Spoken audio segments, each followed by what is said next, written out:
Hola amigos, bien, hoy es 10 de abril de 2020. Siguiendo, dándole respuesta al taller de las preguntas. Hoy me voy a ubicar en un tema muy importante como son el valor probatorio de los informes de policía. Y tengan ustedes presente que es en relación con esa sentencia de la Corte Suprema de Justicia 51882 del 7 de marzo de 2018, oponente la doctora Patricia Salazar Cuellar. Y aquí me voy a detener en muchos aspectos que son relevantes. Para retomar el asunto de la charla de hoy, ya en las anteriores me ubiqué también en algunos aspectos relevantes de esta misma decisión judicial de la Corte Suprema en relación pues con lo que son los medios de prueba. Miren, amigos y colegas, el sistema penal acusatorio entrado en vigencia pues con la ley 906 del 2004, pues tenemos ya un tránsito de 16 años.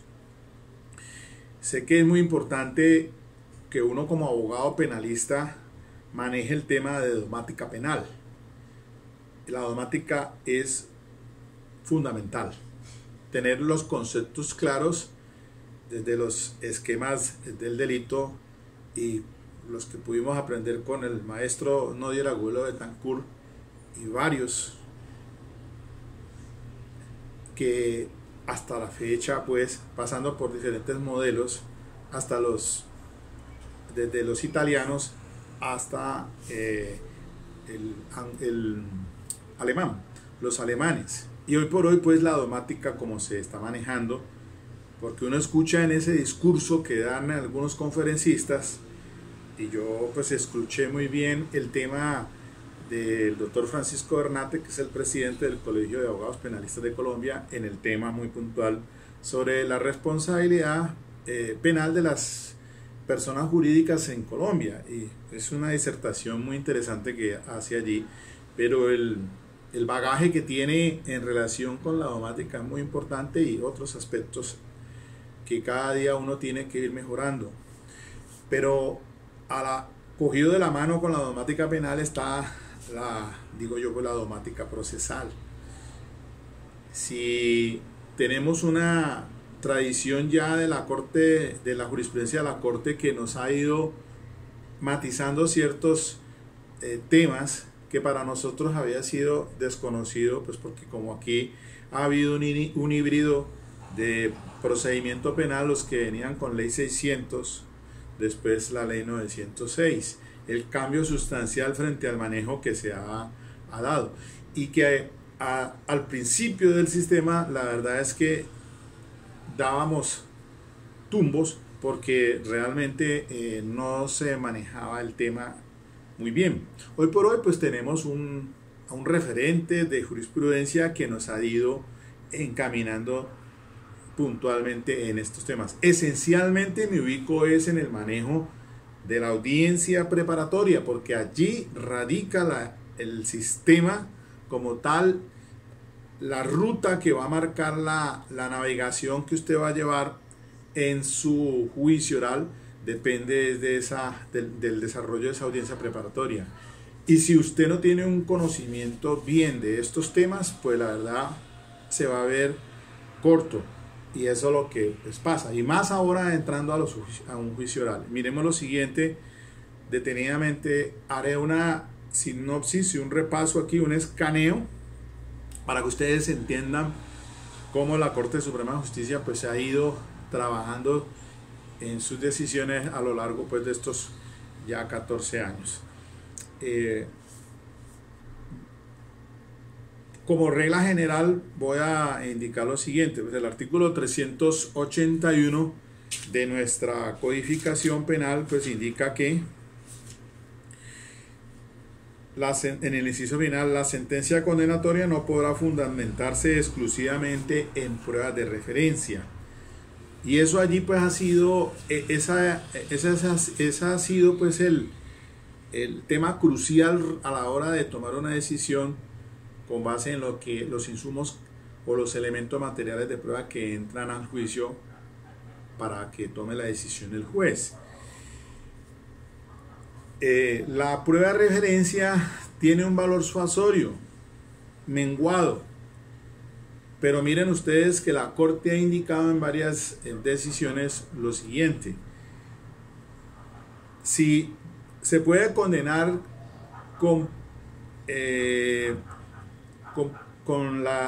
indicios, que tal como lo manejaba la ley 600, porque ahora la ley 906 no habla como medio de conocimiento, no está incluido en el texto del artículo 380 y 382, esencialmente este último no habla de indicios, pero lo que hemos venido conociendo como también hechos indicadores. Sin embargo, de acuerdo a un radicado 24468 del 2006, con ponencia del doctor Edgar Lombana, allí pues se analizó muy bien todo este tema de la prueba indiciaria y de cómo se puede sustentar una sentencia condenatoria, bien sea en ley 600 o en la ley 906, con la prueba indiciaria. Lo que pasa es que ya el 381 pues dice que no se puede dictar sentencia condenatoria con base con fundamentarse exclusivamente en prueba de referencia. Y lo primero que tenemos que indicar es que la prueba de referencia no es lo mismo que prueba indiciaria. También hay que indicar que se puede condenar habiendo prueba de referencia y súmele pruebas indiciarias o hechos indicadores. Y aquí entonces parto de esta base esencial. Otro aspecto importante que hay que tener en cuenta, esto es un preámbulo, un proemio para lo que estoy aquí desarrollando, pero otro aspecto importante es que la Corte ha dicho ya reiteradamente que esas declaraciones rendidas anteriores al juicio oral no pueden tenerse como prueba. Y entonces también tenemos que ubicarnos en el texto del artículo 438 de la norma procesal, cuando nos dice pues el 437 y el 438 que la noción de lo que es prueba de referencia dice: se considera como prueba de referencia toda declaración realizada fuera del juicio oral y que es utilizada para probar o excluir uno o varios elementos del delito o grado de intervención en el mismo, las circunstancias de atenuación o agravación punitivas, la naturaleza y la extensión del daño irrogado y cualquier otro aspecto sustancial objeto del debate cuando no sea posible practicarla en juicio.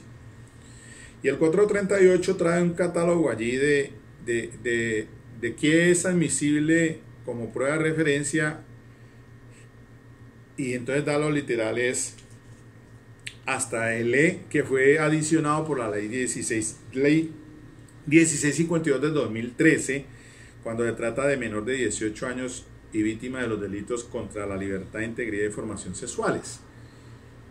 Y allí entonces cambió un paradigma en relación con las declaraciones rendidas por menores antes del juicio oral, antes de la ley 1652 del 2013 y en adelante.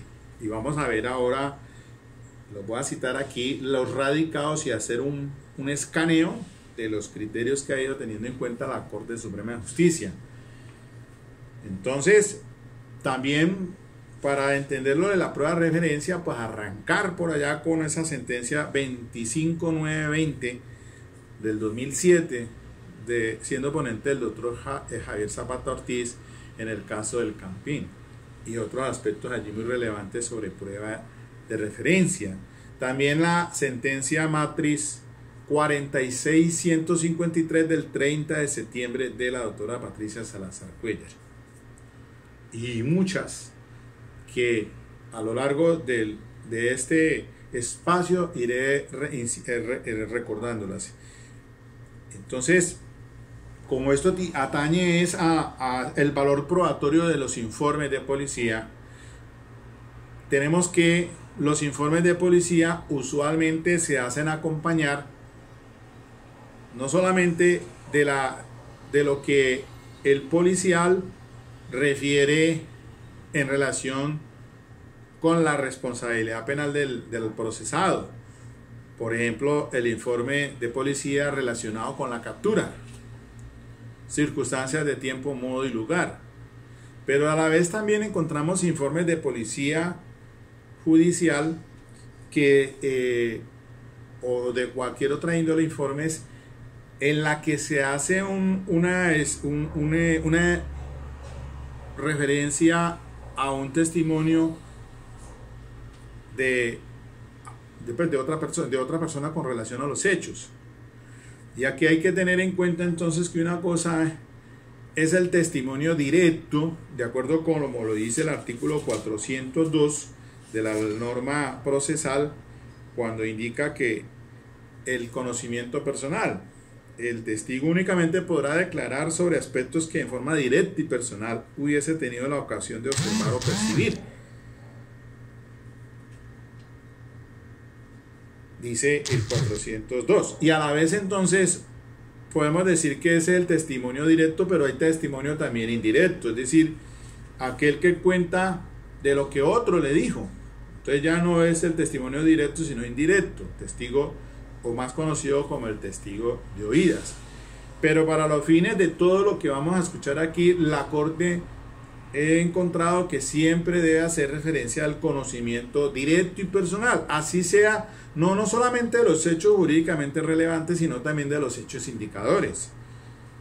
¿Se acuerdan ustedes que he venido haciendo el caso para pues darle una ilustración allí, grosso modo, de que Pedro mata a Juan?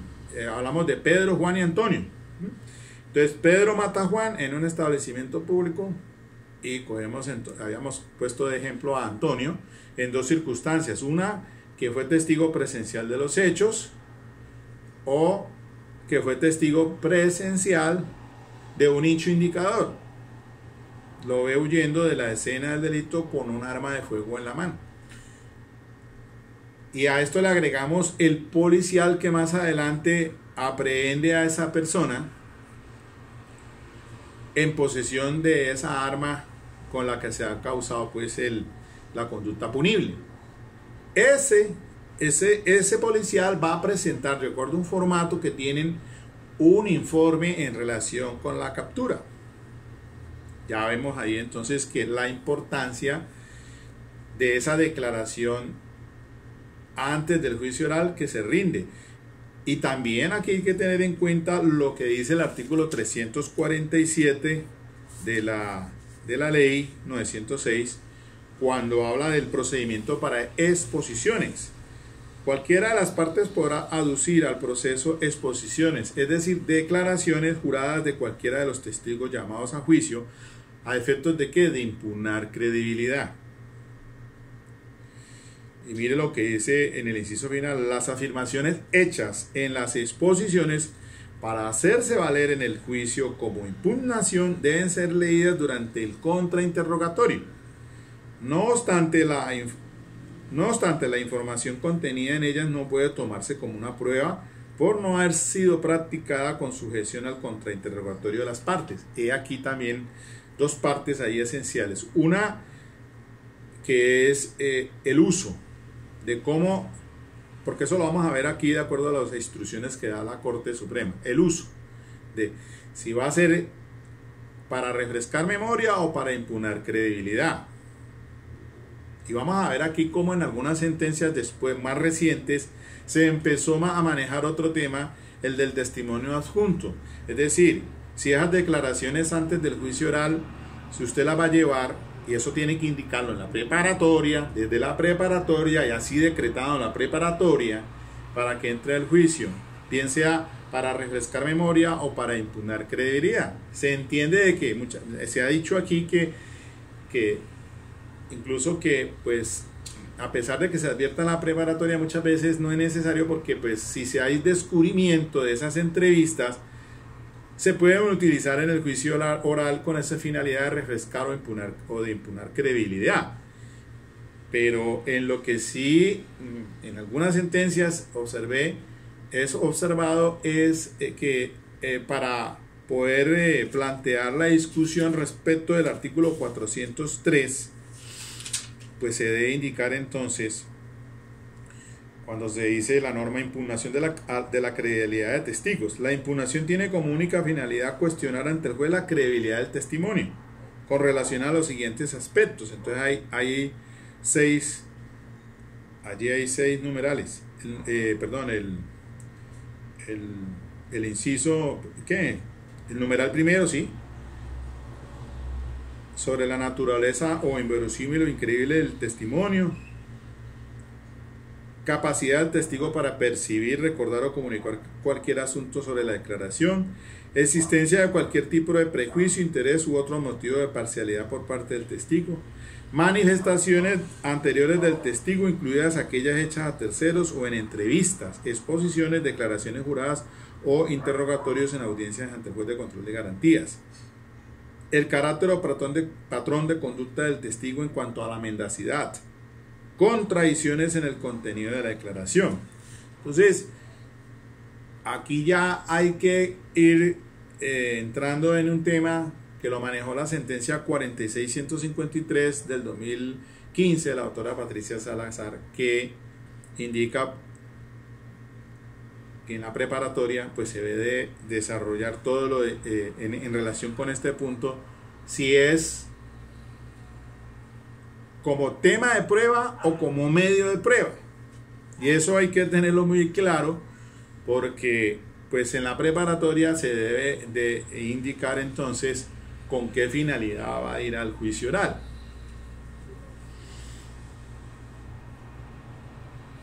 Entonces, miremos dos aspectos aquí puntuales de dos sentencias. Una es la de la radicado 44950, esa es de enero del año 2017, que yo le llamo el caso Kelly, porque es un delito sexual ocurrido con una menor. En este caso sí es una Kelly es una niña, una joven discapacitada, en su caso con un cura.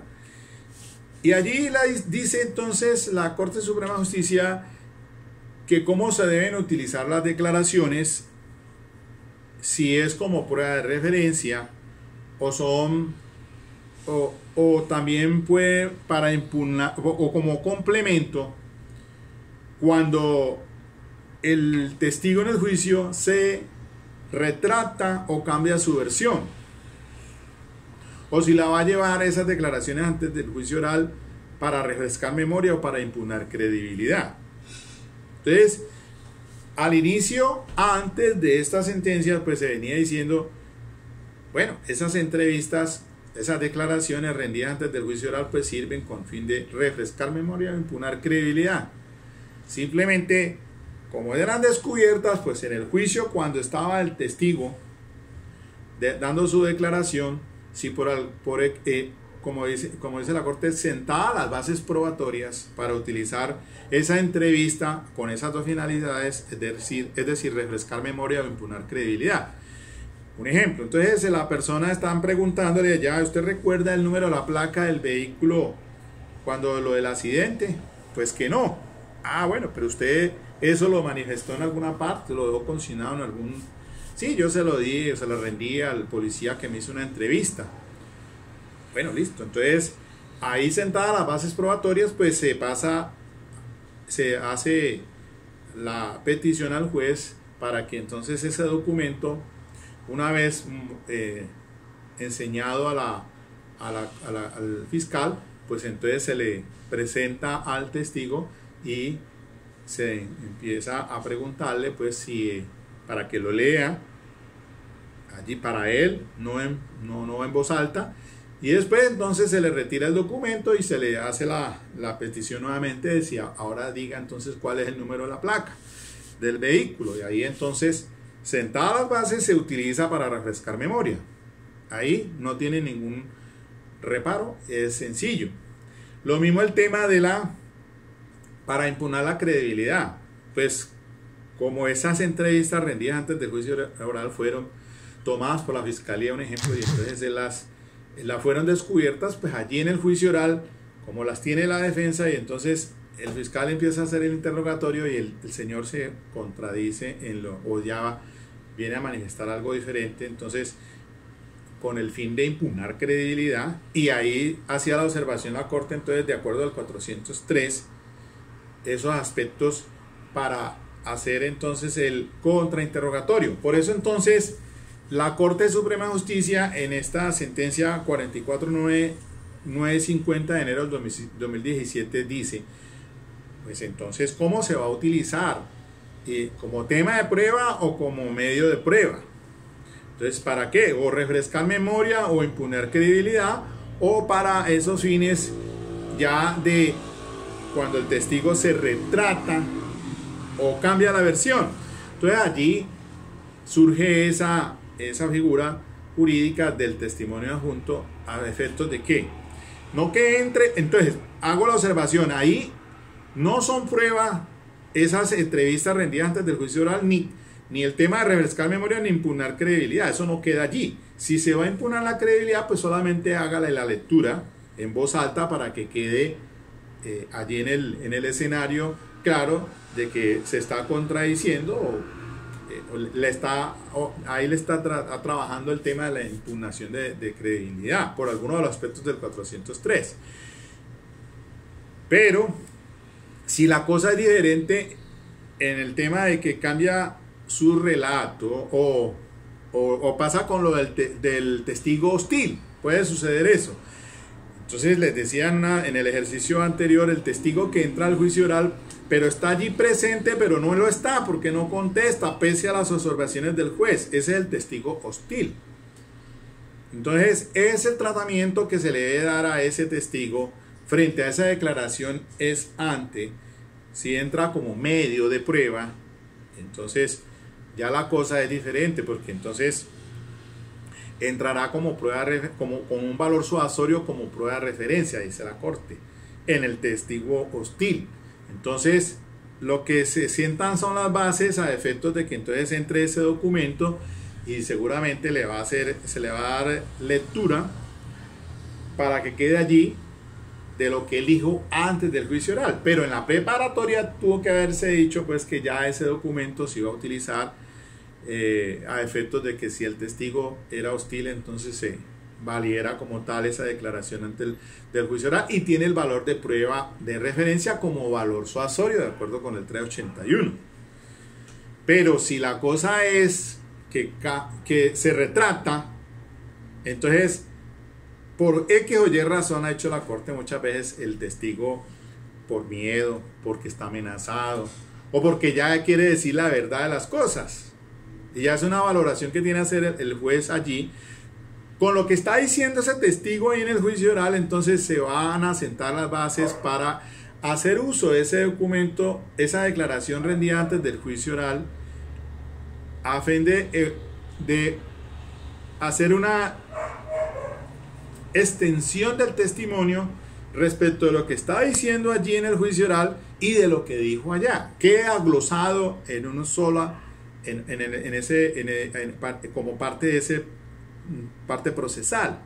Entonces allí sí ya tiene otro valor probatorio, pero no como prueba de referencia, sino que ya entra a ser parte contextualizada de esa declaración que está rindiendo allí en el juicio oral para que el juez lo analice con un valor absoluto de prueba directa.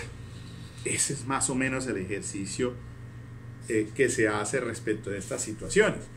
Miren que es interesante y pues uno debe tener mucho cuidado en relación con estos temas, porque resulta de que en los menores, en los delitos de carácter sexual de menores, pues también ha sido matizado todo ese tema y aquí caíamos de pronto en alguna confusión, así para que la dejo planteada de una vez para que la tomen presente, porque hay dos sentencias de la Corte Suprema de Justicia también que trabajó el tema de la prueba, el valor de la prueba pericial como prueba directa apta, y son dos radicados. Uno es el 43555 del mes de julio del 2014. Allí se dijo eso. Y recientemente lo trabajó el radicado 46887 de febrero del 2017, con ponencia del doctor Luis Alberto Hernández Barbosa. Ese es un caso en Santa Fe de Antioquia. Entonces ahí queda indicado, y ahora lo trae esta sentencia 51882 de febrero, de marzo del 2018, para indicar que la prueba pericial, y miren esto, la prueba pericial es prueba directa apta. Que una cosa son la manifestación que hace la víctima, en un caso de delito sexual, de un menor por delito sexual, de lo que le dice al perito, en esencia es considerado prueba de referencia, pero que no es prueba de referencia la atestación del perito en el juicio oral, porque eso ya hace parte de lo que él ha percibido directamente, lo que le manifiesta el testigo respecto de los hechos en contexto. Entonces, por eso es que se dice, y hay que tener esa claridad, porque daría lugar a confusión, que lo que dice el perito no es prueba de referencia, es prueba pericial, prueba directa apta, porque es dentro del contexto de lo que está diciendo allí. Que ya otra cosa es que se quiera hacer valer como prueba de referencia lo que dijo el menor antes del juicio oral, que eso sí, miren el tránsito de la jurisprudencia en lo que tengo aquí en el escaneo que les voy a decir. Comencemos por allá con el radicado 46153 de septiembre 30 del 2015, la doctora Patricia Salazar Cuellar. La matriz que digo yo, porque allí se abordó el tema de la prueba de referencia. Ese es tema importante que distinguir entre si se va a llevar como tema de prueba o como medio de prueba. Y ahora volvemos al punto ese de que si se lleva como medio de prueba la atestación o la declaración rendida antes del juicio oral. Después vino una sentencia 44056 de octubre de 2015 de la misma doctora Patricia Salazar. Esa fue un caso de delito sexual, unos tocamientos de una menorcita. Y allí, en esa 44056 fue que se indicó o se tuvo en cuenta por la Corte Suprema de Justicia de cómo debe en la preparatoria quedar entonces ya articulado y que decretado por el juez esas declaraciones rendidas por los menores antes del juicio oral como prueba, como valor de prueba de referencia que va a entrar al juicio oral aún y a pesar de que el menor vaya a declarar a juicio oral. Entonces, allí en esa sentencia se indica que se deben de seguir unos pasos. Entonces, volvemos al tema, después de eso hubo otra sentencia para marzo del 2016, que es el 43866. Otro caso de delito sexual que trabajó la componencia de la doctora Patricia Salazar, un caso de un niño, también una conducta ahí de tipo sexual, un menor, y en esa 43866 pues ya tenemos todo lo de el derecho, el principio de confrontación se manejó, y comenzaron a hablar de la corroboración periférica, tema supremamente importante frente a los delitos de carácter sexual, y estamos hablando de marzo del 2016, 43866. Después, para el mes de agosto de ese año, sale la sentencia 43916, que es el caso que yo le llamo el del sastre, un asunto en Bogotá un sastre allí, un delito sexual también.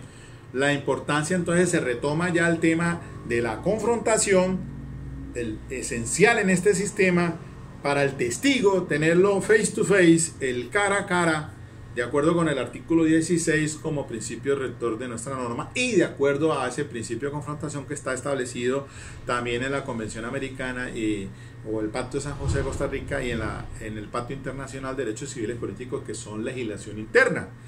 Ley 16 del 72 y Ley 74 del 68, para indicar el derecho de contradicción, el derecho de confrontación. Entonces, hasta allí vamos en agosto del 2016 con la 43.916, el caso del sastre. Entonces, importantísimo eso allí, es de una importancia respecto a este tema de los menores, porque entonces fíjese bien que ya estaba la ley 1652 del 2013, son hechos posteriores allá, y se empezó a darle el manejo como prueba de referencia a esas declaraciones rendidas antes del juicio oral y que tienen una dinámica diferente en el juicio oral respecto de las otras declaraciones para cuando no se trata de casos de delito sexual, que ni siquiera tienen que hacerse la lectura porque tienen un valor amplio, dice la Corte Suprema de Justicia.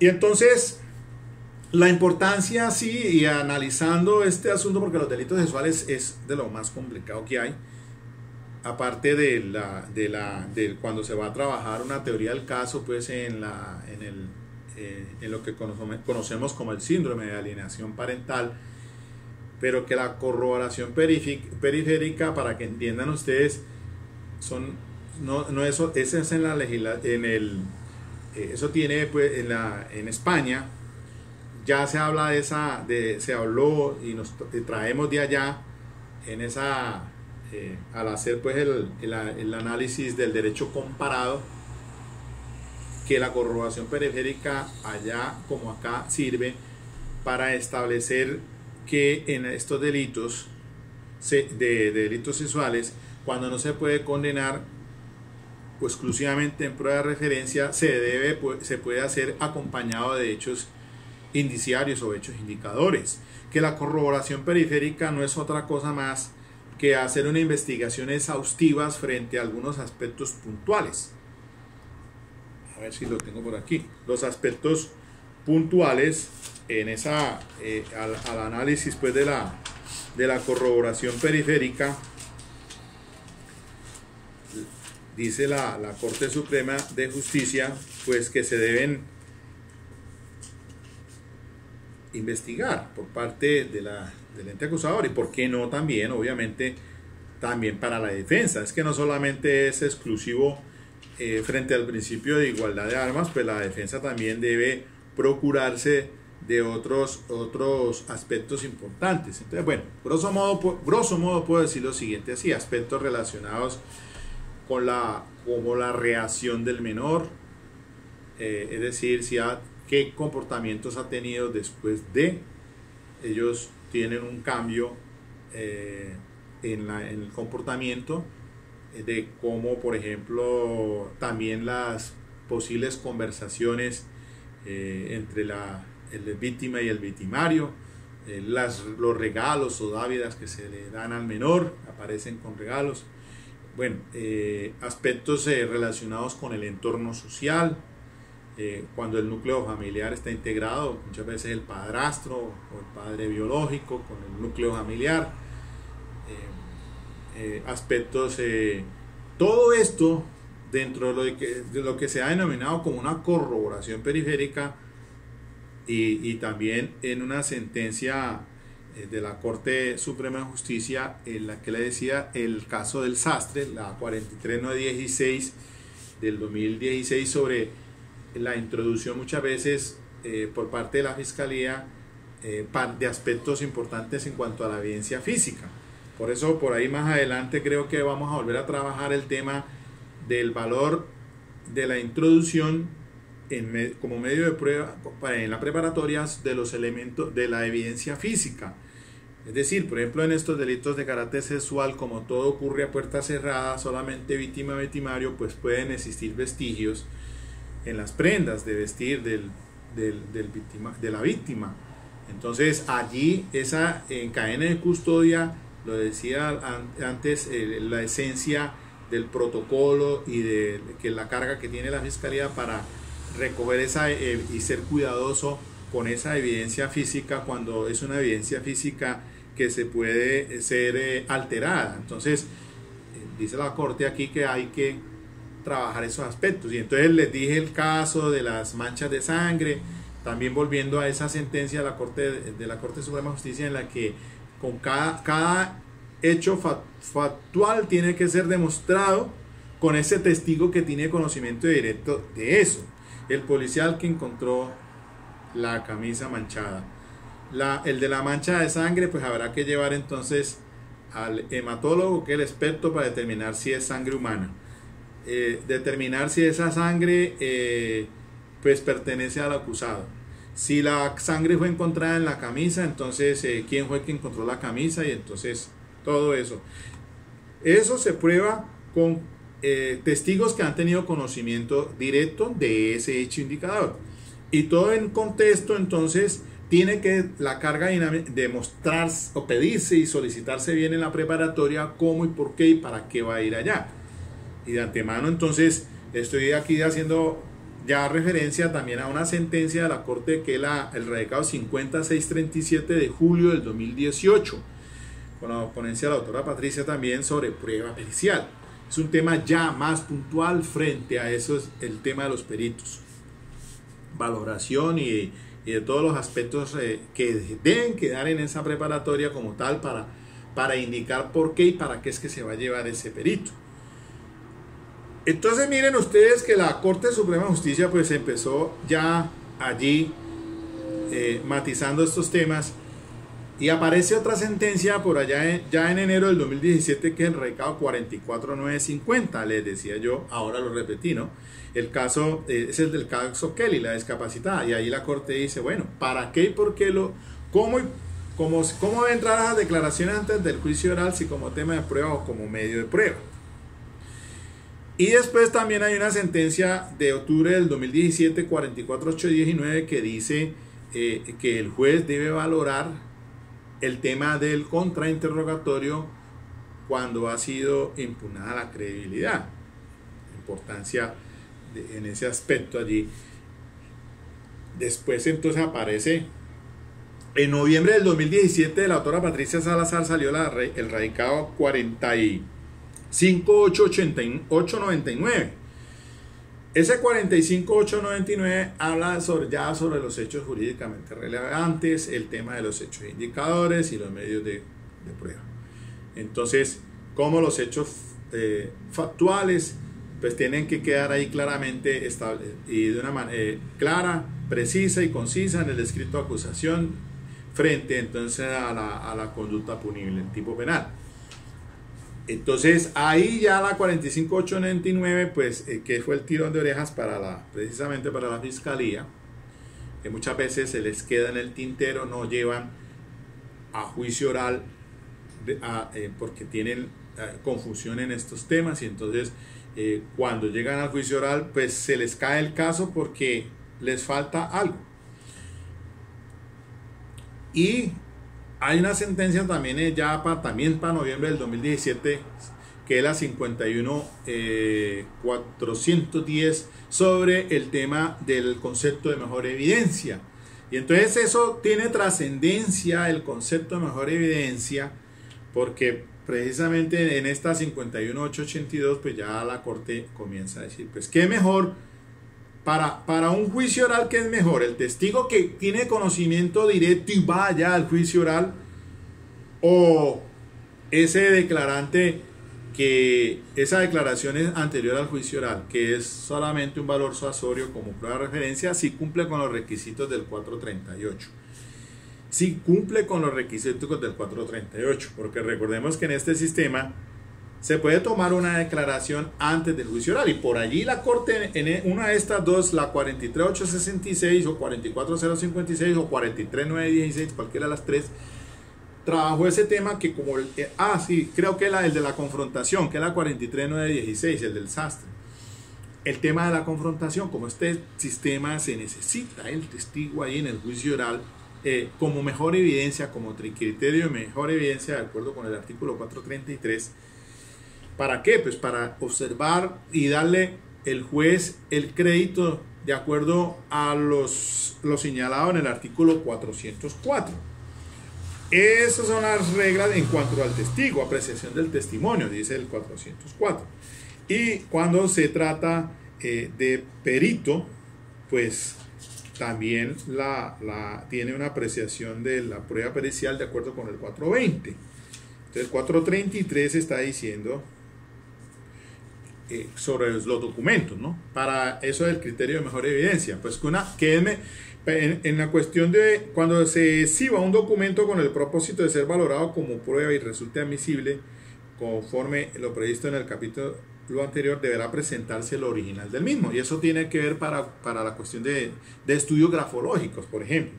Pero también miren ustedes que el tema que el criterio de mejor evidencia pues también aplica no solamente en documentos, sino que ya pues qué mejor que entre al juicio oral el testigo de cargo al que se le va a ejercer el derecho de contradicción y de confrontación, que es uno de los pilares fundamentales del sistema penal acusatorio, la confrontación, tenerlo allá, como dicen los americanos, cara a cara o el face to face. Entonces, ahí sí pues ya vamos como cayendo en la nota, después de todo ese escaneo que he hecho allí de la jurisprudencia. Mire lo que dice la Corte. En diversas ocasiones esta corporación se ha ocupado del tratamiento de la prueba testimonial en la ley 906 y dice que puntualmente se ha precisado el derecho a la confrontación. Entonces ahí hace una exposición y cita la 46153. Segundo, por ser una de las principales expresiones de la garantía judicial, el juez debe valorar lo sucedido durante el contrainterrogatorio y especialmente la impugnación de credibilidad de los testigos. Entonces cita la 44819 de octubre del 2017. En ese contexto debe establecerse si la parte pretende utilizar una declaración anterior como prueba, dice de referencia o complemento de lo declarado por el testigo que se retrata o cambia su versión, o si su finalidad es refrescar la memoria o impugnar la credibilidad, bajo el entendido de que cada uno de estos usos está sometido a reglas específicas que han sido objeto de desarrollo jurisprudencial. Y cita la 44950 del 25 de enero del 2017, el caso de la discapacitada Kelly. Y quinto, sin perder de vista que la regla general es que las declaraciones rendidas por fuera del juicio oral no se pueden incorporar como prueba. Claro, y ahí miramos nosotros el 347 otra vez, porque no han sido pues objeto de contradicción. Dice el 347 que deben ser leídas, ¿no? Dice el 347 porque no han sido objeto, pues dice las afirmaciones hechas en las exposiciones para hacerse valer en el juicio como impugnación deben ser leídas durante el contrainterrogatorio. Dice, no obstante, la información contenida en ellas no puede tomarse como prueba por no haber sido practicada con sujeción al contrainterrogatorio de las partes. Por eso es que es criterio de que solamente en juicio oral, como el principio de confrontación, es que el juez debe valorar al examinar el contrainterrogatorio. Es allí el punto clave. Frente a la prueba de referencia, pues dice lo mismo, repite la Corte, dice que se tratan de declaraciones rendidas por fuera del juicio oral que pretende llevar a ese escenario como medio de prueba. Dice, debe diferenciarse la declaración rendida por fuera del juicio oral de los medios utilizados para demostrar su existencia y contenido. Claro, aquí me detengo en un puntico muy importante. Y es que si se va a utilizar como medio para demostrar, una cosa es la declaración antes del juicio oral y el medio con que se lleva para demostrar su contenido. Entonces esas declaraciones rendidas antes del juicio oral van a entrar al juicio con quien las recopiló, y ese es el conducto, y el instrumento es el documento. Por eso es el valor como tal, como el documento demuestra su contenido. El conducto o el medio es el testigo de acreditación, quien la lleva al juicio oral. Por eso entonces, en el caso volviendo al tema del casito que doy yo allí, dígase usted que, por ejemplo, Antonio, que estaba afuera, observando cuando raudamente corre Pedro, que acabó de matar a Juan con un arma en la mano, solamente rindió en una entrevista, pero al momento de ir al juicio oral, por alguna de las circunstancias del 438 no lo hiciere. Como hay una libertad probatoria para demostrar la existencia del arma, porque ya dijo la Corte eso también, que no necesariamente tenemos que tener la existencia material y física del arma para decir si existió o no existió.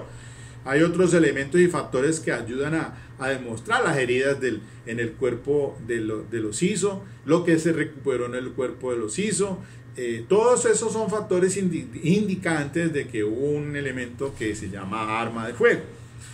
Pero entonces, si queremos llevar, sumándole a esto como prueba de referencia, podría entrar al juicio oral, ya que no está Antonio, por ningún lado lo encontramos, de acuerdo a las circunstancias del 438, pues haría que hacer valer de entrar a juicio oral a declarar, llevarla como tal, esa declaración antes del juicio oral rendida por Antonio a través de quien la tomó la entrevista, para hacer valerla como prueba de referencia. Eso es más o menos el criterio pues aquí que se da de que una cosa son los medios utilizados para demostrar su existencia y contenido. Lo mismo pasa entonces con los menores. Entonces, si se va a llevar allá prueba de referencia, pues quienes tomaron esa entrevista. El de Caibas, normalmente quien trabaja en Caibas ellos son psicólogos, pero no son peritos, pero toman esas entrevistas que hacen a los menores a través de los protocolos, el de SATA o el de Michigan, lo que sea. Entonces, ese será el testigo de acreditación de quien entra ya al juicio oral para hacer referencia a esa entrevista que fue tomada por el menor. Entonces, es prueba de referencia, el contenido en el documento, ese es el instrumento y el medio es el quien la tomó y vaya a declarar al juicio oral. El hecho de que una declaración esté contenida en un documento no afecta su carácter testimonial. Un importante parámetro para establecer si se trata o no de prueba de referencia es analizar si la incorporación de un documento que contenga declaraciones rendidas por fuera del juicio oral afecta el derecho de confrontación, especialmente la posibilidad de interrogar o hacer interrogar a los testigos de cargo con las prerrogativas propias del contrainterrogatorio. Eso lo dijo la sentencia 4653 del 2015, claro. Entonces, pero ¿cómo van a llevar allá ustedes entonces como prueba de referencia a tal cuestión si yo no voy a poder tener el derecho a confrontarlo? Podría dar lugar a una discusión allí sobre eso. Además de sus implicaciones frente al derecho de confrontación, debe considerarse que por regla general la declaración del testigo en el juicio oral constituye mejor evidencia que sus manifestaciones previas. Volvemos otra vez al criterio de la mejor evidencia de acuerdo pues con la sentencia 51410 del 2017. Entre otras cosas porque pueden existir dudas sobre su contenido, el contexto en el que fueron hechos o hechas, etc., sin perjuicio de que en el interrogatorio cruzado y la impugnación de credibilidad son importantes herramientas para descantar el contenido de los testimonios y la verosimilitud de los mismos. Dice aquí entonces que a la luz de este marco teórico para la sala es clara que los informes presentados policiales, 2 puntos. Primero, contienen declaraciones en cuanto en ellos estos servidores entregan su versión sobre las circunstancias que dieron lugar a la captura o cualquier otra forma de intervención en los derechos de los ciudadanos. 2.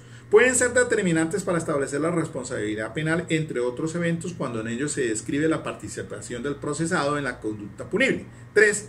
Su presentación como prueba en el juicio oral puede afectar el derecho del acusado a interrogar o hacer interrogar a los policiales, que bajo estas circunstancias tienen el carácter indiscutible de testigos de cargo en los términos del artículo 8º literal K de la ley 906. Además de sus propias versiones, es común que en los informes de estos servidores incluyan las declaraciones de terceros. Por eso es mejor y es mejor evidencia pues que vaya al juicio oral a declarar el policial y tener más por encima del informe de policía. Entonces, la declaración es importantísima, la discusión de que entre al juicio oral por estas razones que acaba de indicar la Corte allí. Y dice, en consecuencia, estas declaraciones documentadas pueden utilizarse para, primero, refrescar la memoria del testigo o impugnar su credibilidad. Segundo, como prueba de referencia cuando el testigo no está disponible y se cumplen los requisitos del artículo 437 ISS de la ley 906.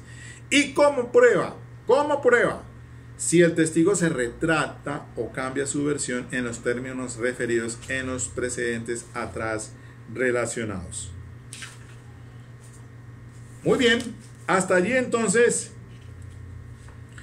Dice aquí para finalizar ya y dejar cerrado este capítulo, en cuanto a las evidencias, dice en la página 40, en cuanto a las evidencias físicas y los documentos que eventualmente se anexen a un informe policial deben tenerse en cuenta, primero, que por el hecho de haber sido anexados a un informe de policía, las evidencias físicas y los documentos no se convierten en una sola prueba, ni entre sí, ni en relación con el informe.